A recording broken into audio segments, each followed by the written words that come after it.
Kita lanjutkan kembali pembahasan tentang organel pada sel. Sebelumnya kita sudah membahas salah satu organel yang merupakan bagian dari sistem endomembran, yaitu retikulum endoplasma. Selanjutnya, organel yang lain adalah badan Golgi atau Golgi apparatus. Badan Golgi ini merupakan pusat pengiriman dan penerimaan. Jadi setelah produk yang dihasilkan dari air meninggalkan retikulum endoplasma, maka banyak vesikel transport menuju ke Golgi apparatus atau ke badan Golgi. Mungkin kita bisa anggap bahwa badan Golgi ini merupakan sebuah gudang untuk penerimaan, kemudian sorting, pemilihan, dan shipping, pengiriman, dan mungkin juga melakukan beberapa manufacturing, jadi pembentukan, pembuatan. Jadi di sini produk-produk retikulum endoplasma ini seperti protein dimodifikasi dan disimpan, dan selanjutnya dikirim ke tujuan yang lainnya. Maka tidak mengherankan bahwa badan Golgi ini yang sel-selnya memiliki keusahan dalam sekresi, memiliki sangat luas sebarannya. Badan Golgi terdiri atas sekelompok kantung membran yang pipih dan saling berhubungan, disebut juga sisterne. Tampaknya seperti setumpukan roti. Di gambar 6.12 kita bisa melihat atau membayangkan gambarannya. Sebuah sel mungkin bisa memiliki tumpukan-tumpukan ini lebih dari ratusan. Dan membran pada setiap sistema ini yang ada dalam tumpukan memiliki ruangan internal yang terpisah dari sitosol. Sementara vesikel-vesikel yang terkonsentrasi dekat dengan badan Golgi ini terikat dalam pemindahan material antara bagian badan Golgi dan struktur lainnya. Tumpukan badan Golgi ini memiliki struktur yang berbeda arahnya, dengan membran-membran pada sisterne pada sisi yang berlawanan. Tumpukan ini berbeda dalam hal ketebalan dan komposisi molekulnya. Kedua sisi dari tumpukan Golgi ini bisa disebut sebagai muka cis atau cis phase dan muka trans. Kondisi ini masing-masing sebagai fungsi untuk menerima dan mengirimkan dari badan Golgi. Istilah cis sendiri artinya adalah ada pada sisi yang sama, dan cis phase ini biasanya lokasinya dekat dengan retikulum endoplasma. Vesikel transport atau kantung-kantung ini akan bergerak memindahkan materi-materi dari retikulum endoplasma menuju ke badan Golgi. Sebuah vesikel atau kantung yang tumbuh dari retikulum endoplasma dapat menambahkan membrannya dan isinya ke dalam lumen dari sisi dari muka cis dengan cara melakukan penyatuan dengan membran Golgi pada sisinya. Sedangkan pada sisi trans, pada sisi yang berlawanan, memberikan atau muncul kantung-kantung yang akan lepas dan bergerak menuju sisi lain. Kemudian produk-produk dari retikulum endoplasma ini biasanya dimodifikasi selama perjalanan mereka dari cis region ke trans region, jadi dari daerah cis ke daerah trans dari badan Golgi. Sebagai contoh, misalkan glikoprotein itu dibentuk di dalam retikulum endoplasma, dan mereka memiliki karbohidratnya pertama di dalam retikulum endoplasma sendiri. Selanjutnya ketika mereka melalui badan Golgi akan dimodifikasi.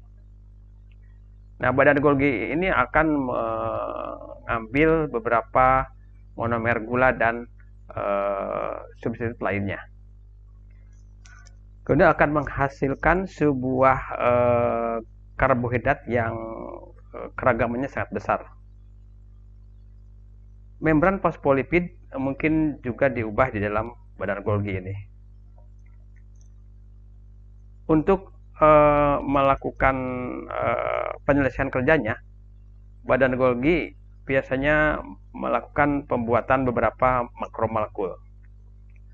Banyak polisakarida yang disekresikan oleh sel itu diproduksi oleh badan Golgi.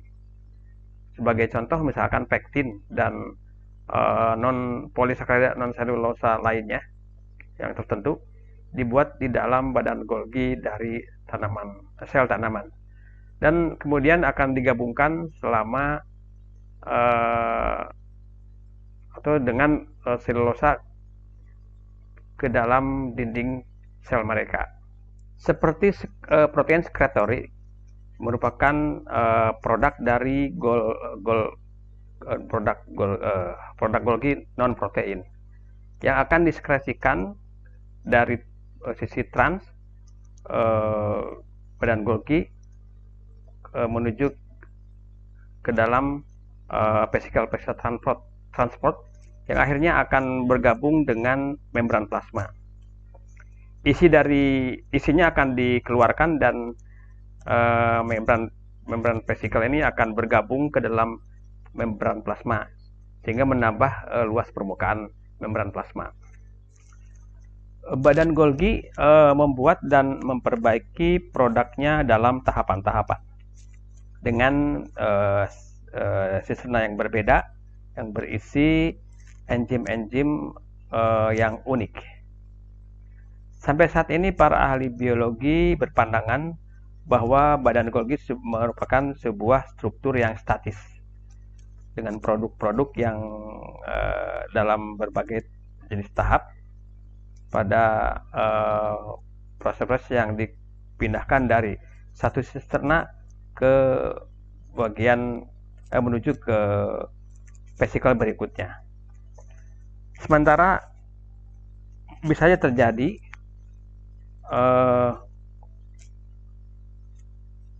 riset dari beberapa lab telah menghasilkan sebuah model baru tentang badan Golgi sebagai sebuah struktur yang dinamik. Berdasarkan terhadap model dari maturation cisternal atau cisternal maturation model, cisterna dari badan Golgi sebenarnya berkembang ke depan dari cis ke trans, jadi dari sisi cis ke sisi trans, membawa dan memodifikasi kargo-kargonya ketika mereka bergerak. Gambar 6.12 akan menunjukkan detail dari model ini. Kenyataannya mungkin tergantung antara kedua model. Kenyataannya mungkin tergantung di antara dua model. Riset terbaru menyarankan bahwa daerah sentral dari sisterne mungkin ada di tempat yang sama, sementara yang bagian luar lebih dinamis. Sebelum tumpukan badan Golgi ini mengirim produknya melalui pembuatan tunas vesikel dari sisi trans, maka badan Golgi akan memilih produknya dan target mereka untuk beberapa bagian dari sel.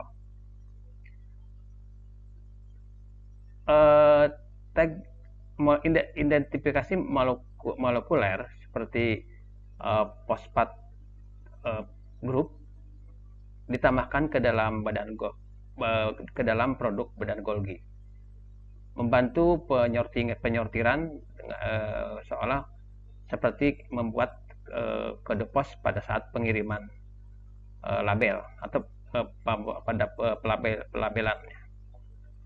Akhirnya vesicle transport akan menghasilkan tunas dari badan Golgi yang memiliki molekul eksternal pada bagian membrannya dan dapat mengenali docking site-nya atau sisi pengepakannya pada bagian permukaan dari organel khusus atau pada membran plasma, sehingga targetnya itu lebih tepat diberikan oleh vesicle.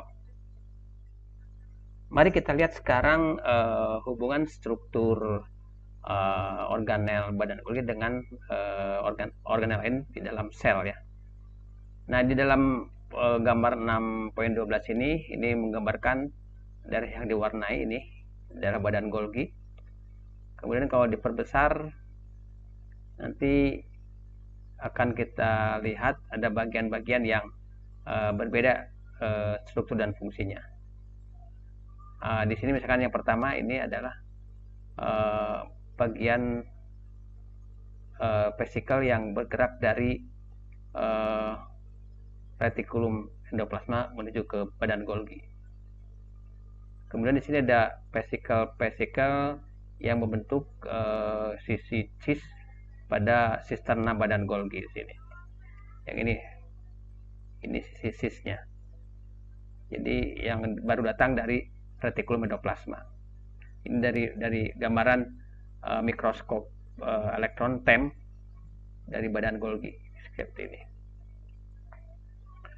Jadi di sini kemudian kita lihat di sini ada pada daerah ini menurut teori maturation sisternal, ini adalah merupakan daerah sisternal yang sudah dewasa. Jadi ini adalah sisterna yang bertumpuk seperti roti itu. Nah, menurut model sisternal maturation ini sisterna dari badan Golgi bergerak dari cis ke trans, jadi dari bagian cis trans bagian sini. Ya, ini bagian transnya. Kemudian ini adalah budding atau vesicle yang dibentuk dan siap-siap meninggalkan badan Golgi untuk membawa produk-produk spesial menuju ke lokasi-lokasi lain atau menuju ke membran plasma untuk sekresi.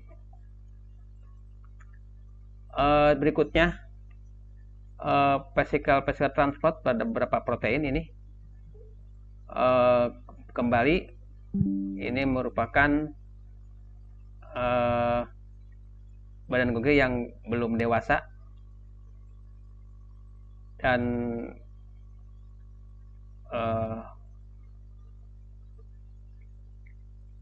mereka memiliki fungsinya. Nah, yang terakhir di sini adalah nomor ini vesicle juga di sini. Nah, ini vesicle yang juga membawa protein tertentu kembali ke retikulum endoplasma sebagai bagian sisi dan fungsinya.